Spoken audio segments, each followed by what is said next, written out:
here. Obviously, when I got the phone call from Denny, it was at the time that the Division II championship had just been played, so I immediately jump into all the good stuff and maybe some of the bad stuff, and we'd been talking for quite a long time, and finally says, "God damn it, Libby, that's not why I called you." But he kind of let me know what it was all about and knocked me off my feet, because it definitely was not expected.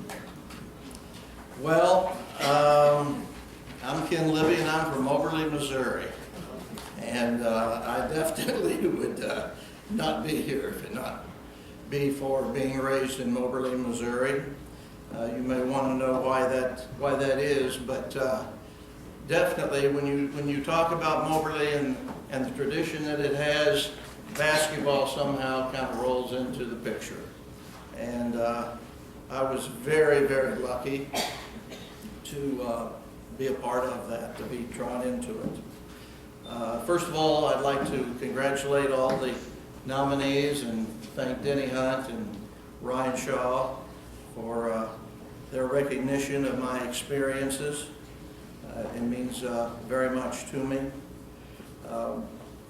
Growing up in Moberly for a guy like me with no playing time, and had to be around the environment of basketball somehow got into my blood. So hoops comes with that association. I was able to actually play on one team. It was in the 6th grade for the West Park Owls, and we only played 2 games, and I did get in both games. But somehow, even though I had the love of basketball, I just never quite was able to make those teams that I kept trying out for. So it was 2 years before when I never did make the squad, and then 6th grade, because grade school only goes to 6th grade.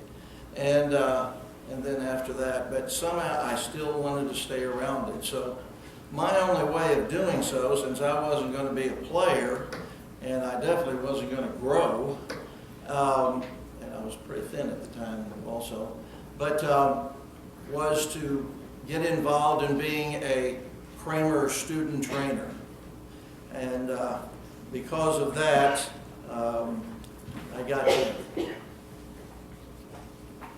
to be around basketball at the very height of what basketball is all about, and because it led to some pretty good experiences, that's for sure. I would like to recognize many people who are responsible for any accomplishments or my being a basketball coach. Concerning my passion for the game of basketball, that had several people that were involved at different stages, and I owe everything to these people. So when it kind of sounds like I'm name dropping, they're responsible for what I do. First of all, I'd like to thank my mom and dad. They weren't basketball players. My mom was a grade school cook, and my dad was a bricklayer. And from these 2 people, from my mom, I acquired a value, I guess you'd call it, for education. A lot of her friends were the teachers at the school, the grade school teachers, so she wasn't a high school graduate herself, but her friends were, and so that meant a lot to her. And I think also my faith came from my mom. My dad, it was just flat out hard work, because if you were doing it, you better be doing it with a lot of passion behind it. He didn't call it passion. I won't mention what he called it, but anyway, you better be able to get it done. And really work hard. Next, I'd like to thank my wife, Kathleen, and for her love and her support. Our first year of marriage, I dragged her to a trailer in Bloomfield, Missouri. Iowa. Missouri, Bloomfield, Iowa, I'm sorry. By Christmas, I'm writing letters to leave town, you know, one of those. And to get out of here, what have I done? And so it was a situation that I was getting to, you know, coach basketball, but I don't think this is where I want to be, that's for sure. And she respects my commitment to the game. She's shared in the challenges and the experiences, just like some of the other coaches have said, you know, why didn't you play so-and-so more that, you know, that night, or you really have to play that number 12, that boy doesn't, you know. So I get those, I've gotten those for years and years. So, but anyway, I respect it and she respects it. She's probably, I guess you would call her a cheerleader of sorts. She cheers on the team. She hates the officials. It even got to a point where I would play a game and the officials would come over to me before the game and, Libby, where's your wife? She's sitting right up there, okay, I got that down. You know. And, you know, that's just the way it is. So, I believed some of her comments about it done most of the time, but anyway, that's another conversation. But she tried to keep them on their toes every game. Also, my three girls, Katie and Allie and Angie, I want to thank them for keeping me involved in their lives. They're all three soccer coaches.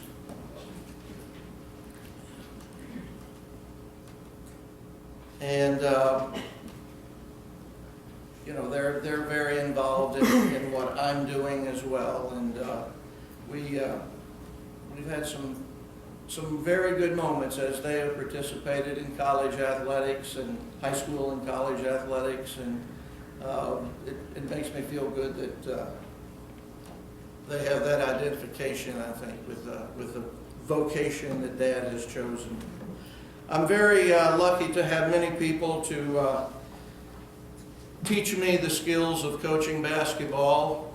Because of my lack of playing time, it had to all be learned, taken from some great teachers. I'm very, very lucky. I know it kind of sounds like name dropping, but I owe it all to these people who have helped me along the way and always been there and had confidence in me. At Truman State, the late Boyd King and his assistant Willard Sims, and then later when Willard was the head coach, Ben Pitney. Those guys didn't have a whole lot of talent, okay? But they worked their butts off, and they got an awful lot out of what they had.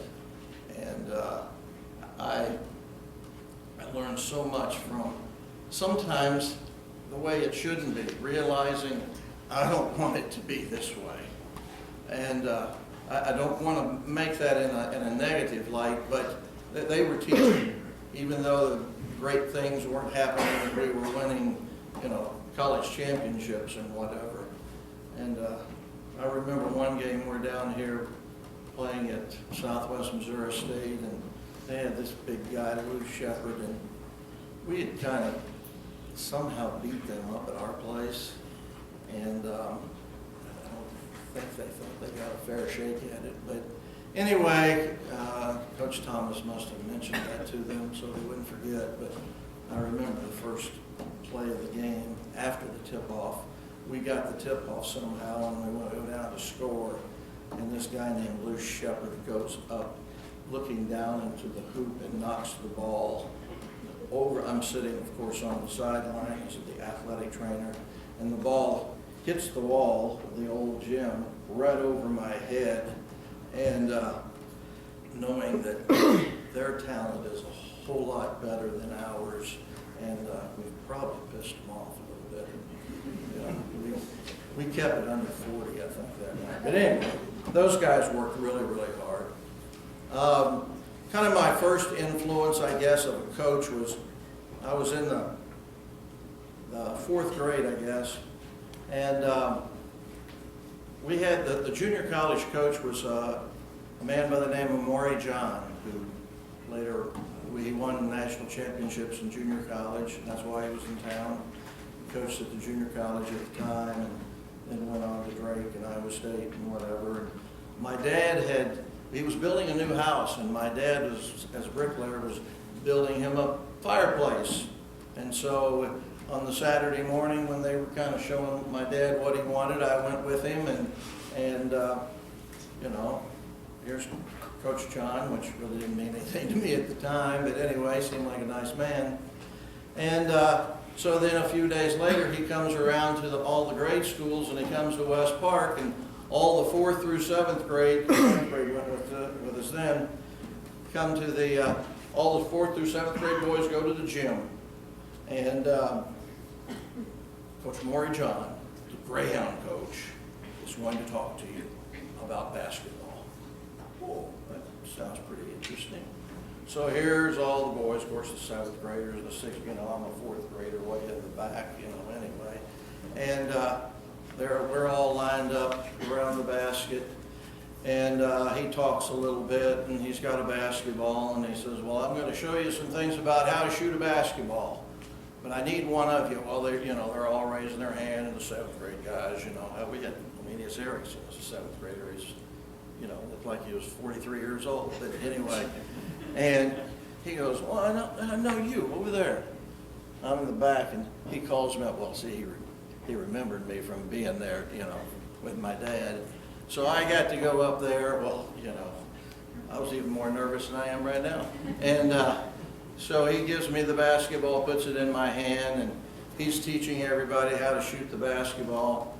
Well, somehow I forgot how to do that for a few years coming up, and so I really didn't shoot the ball the way Maury John showed me, but later on I appreciated all of it. So that's kind of where it all got started.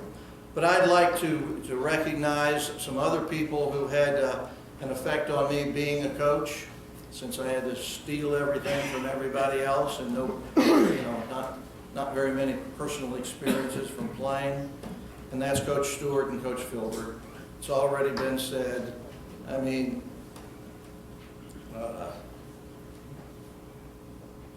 living in Moberly, 30 miles away from Columbia, I mean, you heard what was going on.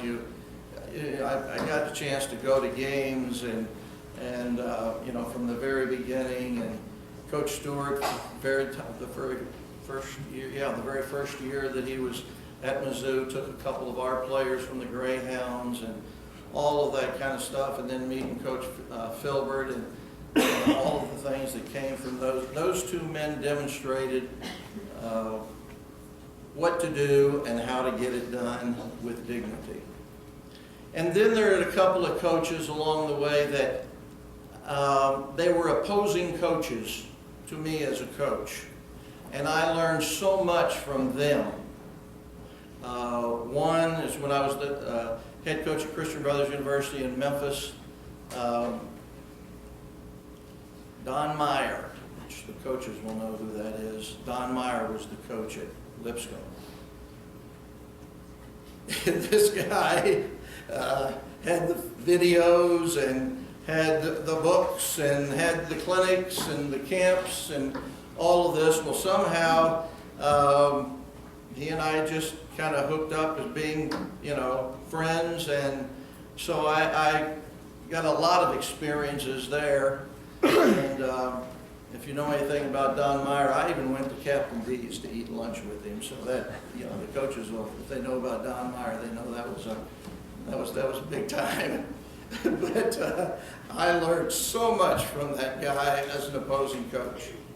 And then I go to Lindbergh, and there's another coach in our league that I learned an awful lot about, you know, or not about, I guess about too, but from, because he just kept kicking my ass. And that's Porter, of course. You know, I mean, he even tried to play zone, and then he wouldn't admit it, you know, against me, and, you know, and just, I mean, one night, I didn't have a team that was worth a flip, but this one night we were playing, and we were jacked. They had these twins on their team, and the one guy, Ryan something, he was a baseball player too, Ryan Howard. We held him to 6 points. He had 6 rebounds, but he hurt my players. Just to let you know, he hurt my players. And then he had this big guy named Archibald. He was pretty good too. So the night that one night, I remember we were playing Archibald, and we got close, but of course we couldn't win. We shake hands or do ever what we do. And we go to the locker room, and there's Porter at my locker room. Lib, I need to talk to your team. Hell, I think I need to talk to him first. No, I want to talk to your team right now. Damn it, Porter, you just beat me. You know? Nope, I want to talk to him. So we go in, and I go, okay, guys, Coach Porter wants to talk to you. So he talked to my team, and which obviously meant a lot to me. And then there's one other time, okay, I'm there, I'm scouting, okay. Porter's getting after the officials like you know, I mean, you know, that was just one night though, okay. He was getting after, well, they started ignoring him. It was like, I ain't paying attention to you. So I'm sitting 2 or 3 rows kind of close to behind his bench. And I'm down here, I'm watching, you know, what's going on. And something was going on over here, but I wasn't paying attention. And there they go down the floor to come. Hell, Porter's sitting right next to me in the stands. He said, God damn it, Libby, those people won't listen to me. Maybe you will.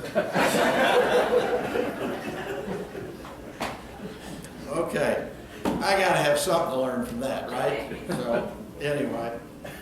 And I guess I need to mention also the great grand poobah of the Melville School District, Roger Estes, who was the athletic director of both Melville and Oakville at that time. But he gave me a chance. And I think I was pretty lucky in that he let me, first of all, he trusted me, and he let me do kind of what I wanted to do. Because he was a football guy, and he didn't know really anything about basketball. But a pretty demanding person and dynamic person. And he gave me a chance. I look at all of my players that I've had, and all of my assistants, and I kind of look at them in the same light.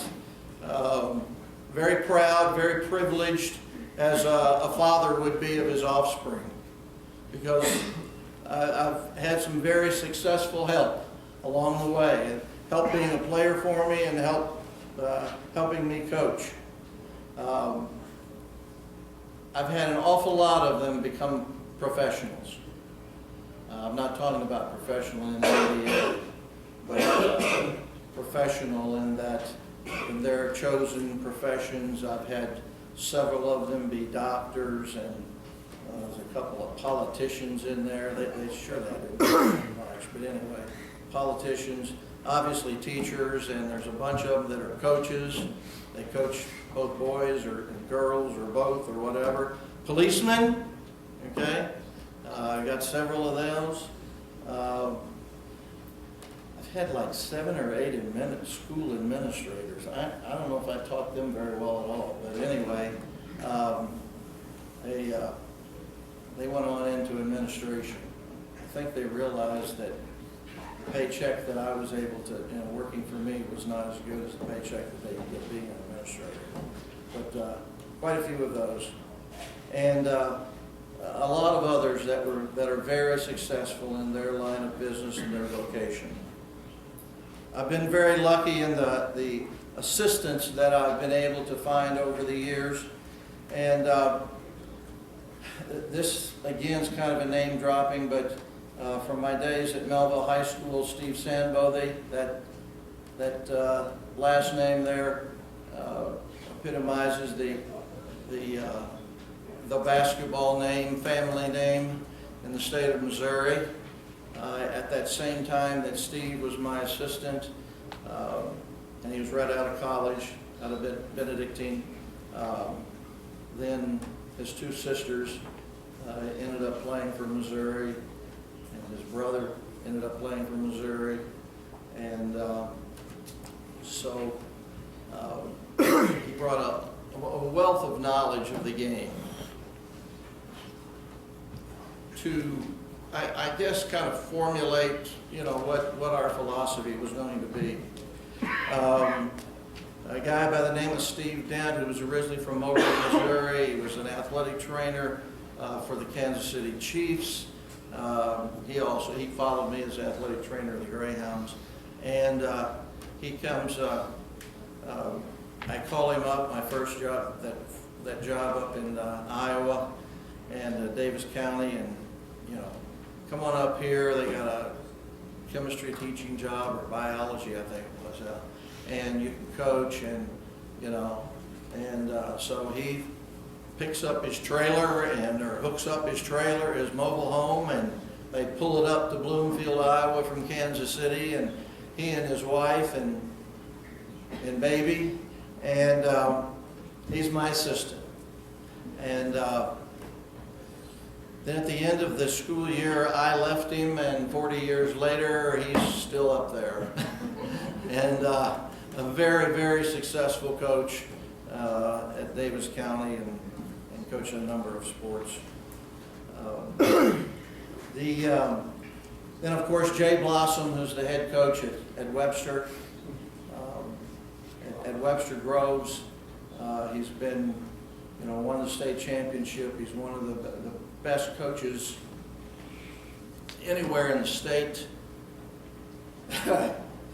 Somebody asked him about, he's kind of known for his defense. Excuse me, for his defense. And, we were talking about it, and I said, well, the defense that he runs, is the same philosophy that we've done, acquired and used at Lindbergh, except he's always had the players to do it with, and has refined it a great deal. But great coach, and to think that he was one of my assistants. The current Lindbergh coach, Jason Wolford, was my assistant for 7 years. He was still in college, and he went from, just sitting on the bench and coming to practice and observing and writing down everything that Libby says, or at least most of it, and going to get the ball when I'd kick it and things like that, and to being a very, very good established coach that he is today at Lindbergh High School, and was his assistant until he went into school administration this year, and was my assistant, Eric Cochran. Very, very intelligent guy. These two guys, people told me that, hey, Lindbergh had a pretty good website, and these guys had asked me, like, hell, I don't know how to make a website and whatever. I mean, these guys are pros at it, but, they definitely gave me what I needed to have and what we needed to have in our program.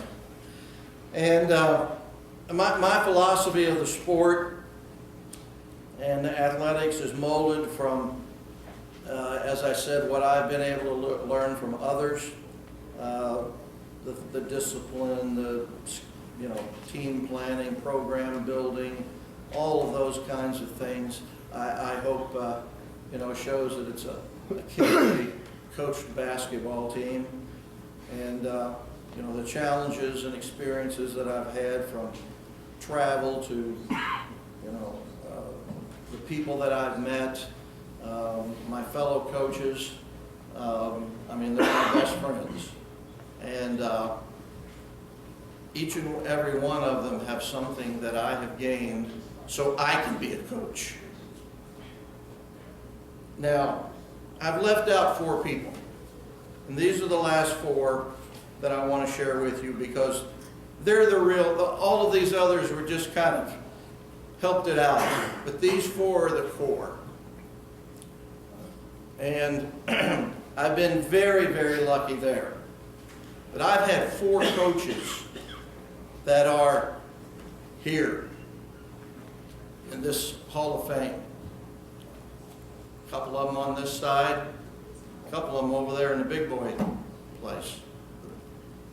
The first one is Cotton Fitzsimmons. Coach Fitz came to me when I was just before my senior year and said, "Lib, I need an athletic trainer for the Greyhounds." I mean, him even talking to me individually was, you know, pretty cool. And so, you know, would you be interested in that? He says, "Now, I don't know when we take the big trips. I don't think the principal will let me get you out of school for those. But everything else, it's on weekends and close and, you know, home games. You know, I want you to be the athletic trainer."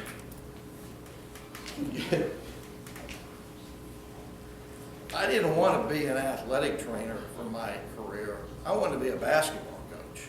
What a great experience that I was going to have. Plus, I'm in the back seat of the Pontiac Bonneville, of Coach's Pontiac Bonneville, and I'm riding from, you know, to places like Dodge City, Kansas,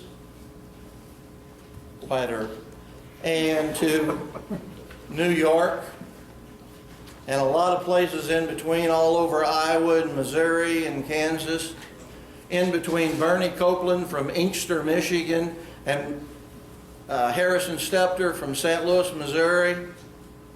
Don't you think that Ken Libby on Concan Street's getting an education? You better believe it. More than just basketball. But, I mean, what a great experience. Coach Fitz was the kind of person that if he chose you, he never let you go. I remember one time, you know, I'm chasing one of those jobs that you thank God you never got. Okay, so I call Coach Fitz. Well, the thing is, on the day that I called him, he had just kind of made national news because he traded Pete Maravich. In KMOX, I was listening to KMOX, and they said, well, the coach can't be, you know, they can't get in contact with him to find out any comments and whatever. You know, but I got to call him today, you know, because I got to get in on this job. And so I call the number, rings twice. Hello? Hey, Lib, what do you need? Coach, I need you to make a call. Okay, give me his name, give me his number. Where's it at? That's the kind of guy Coach Fitz was. The world couldn't find him because he traded Pete Maravich, but Ken Libby could call him, and there he is. He's going to call wide, placing the road high for me to get a job that, thank God, I didn't get. And there's one other time, too, that he's in town. It was a year after I'd graduated, but, you know, of course, my buddies are still, some of them are still Greyhounds. He'd gone to K-State.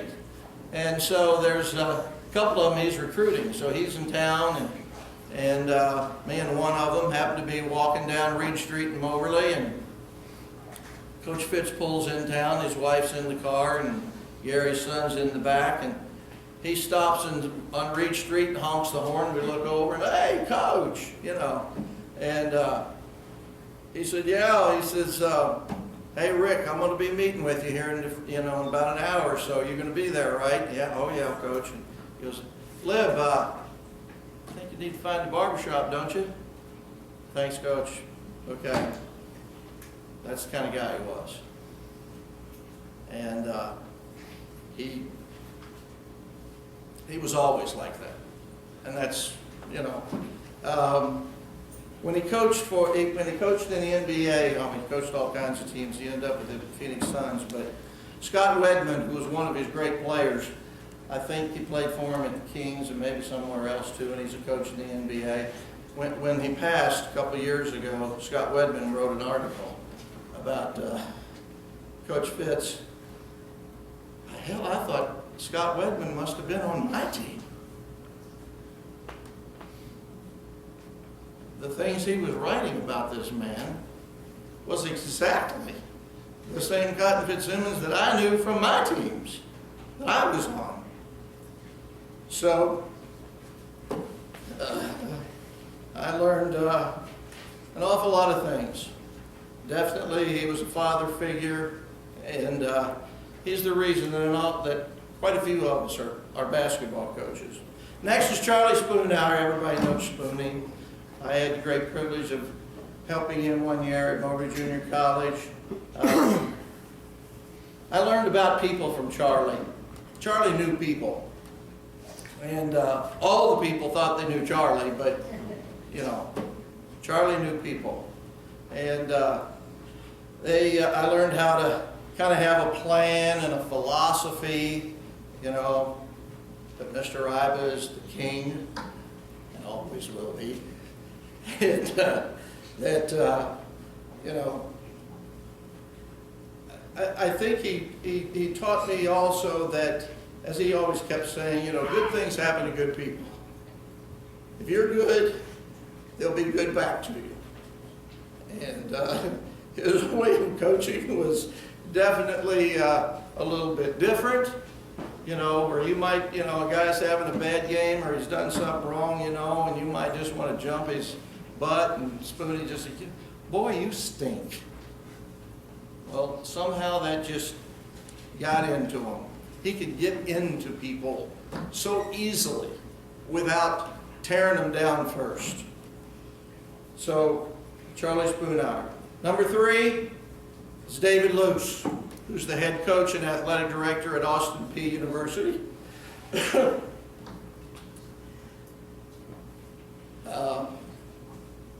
From David, I learned how to coach.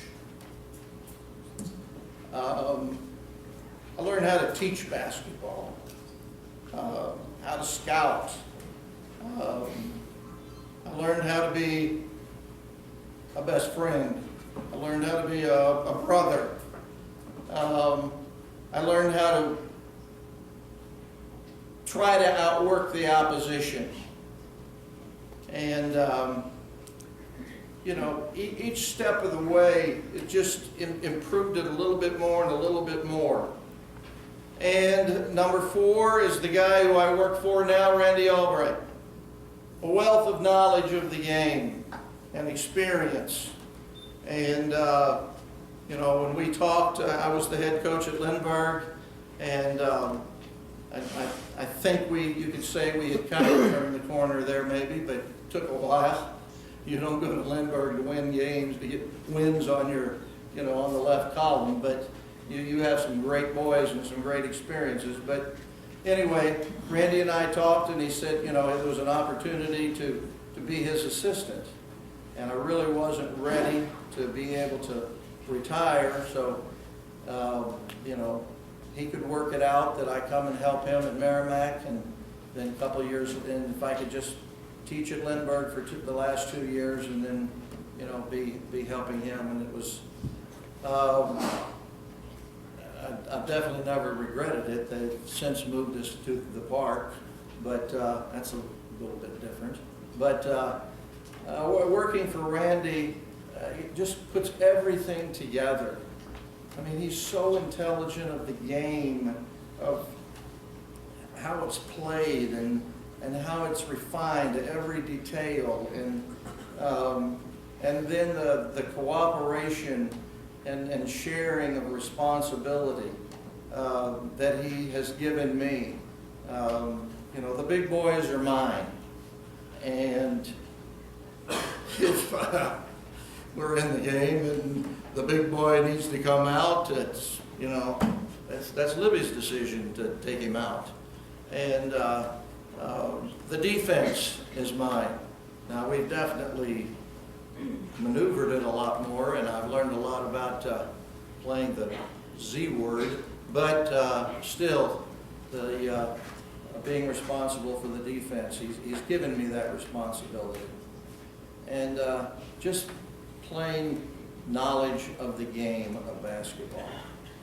I owe it all to a person who never played, that had to experience it from others, and I've been so very, very lucky. And these four men, and then those who I've surrounded it with as far as assistants and friends and opponents and all of that, and my players have been, you know, I give them all the credit that they justly deserve. And so they've been responsible for giving me a chance of teaching me and sharing with me and being the best of friends that anyone could ever have. Thank you very much.